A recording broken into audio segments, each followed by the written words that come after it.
નવરાત્રિમાં ગરબા અને દાંડિયા રમવાનો સુરતમાં અનોખો ટ્રેન્ડ છે।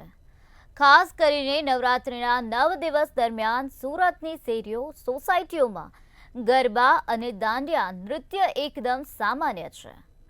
સુરતના કેનાલ રોડ પર આવેલી દેવશ્રી બેનિટોમાં લોકો ગરબા અને દાંડિયાની મજા પરિવાર અને મિત્રો સાથે મળીને આનંદ માણતા હોય છે।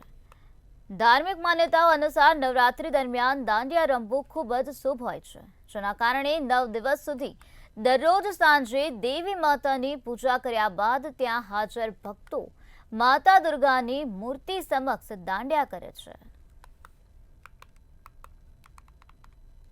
અત્યારે આજના 5મા નોરતે જેવી રીતના અમે દાંડિયા રાસનો પ્રોગ્રામ રાખેલો હતો અને બધા હર્ષ ઉલ્લાસથી તમામ પ્રકારના દાંડિયા રાસ ગરબા અને બહુ ઉત્સાહ ઉલ્લાસથી અને અમે લોકો દાંડિયા રાસ બધાને રમાડીએ છીએ અને બહુ સરસ આયોજન કરીએ છીએ અને બધા મિત્રો બધા પરિવારની જેમ નીચે આવી અને બધા જોરશોરથી ગરબાનો આનંદ લે છે।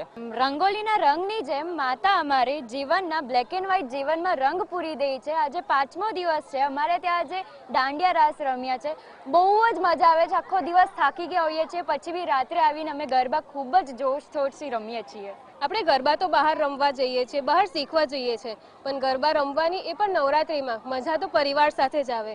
અને અમારા દેવસીના પરિવારમાં એકદમ હૃદયપૂર્વક ગરબા રમવામાં આવે છે। અહીંયા 2 તાળી 3 તાળી દોડિયા દાંડિયા રાસ તમે નામ બોલો ને અહીંયા રમાય છે। અહીંયા એકદમ રોજ જ સાંજે લોકો થાકેલા હોય છે તો બી ગરબા જોઈને એકદમ ઉત્સાહપૂર્વક ખુશ થઈ જાય છે।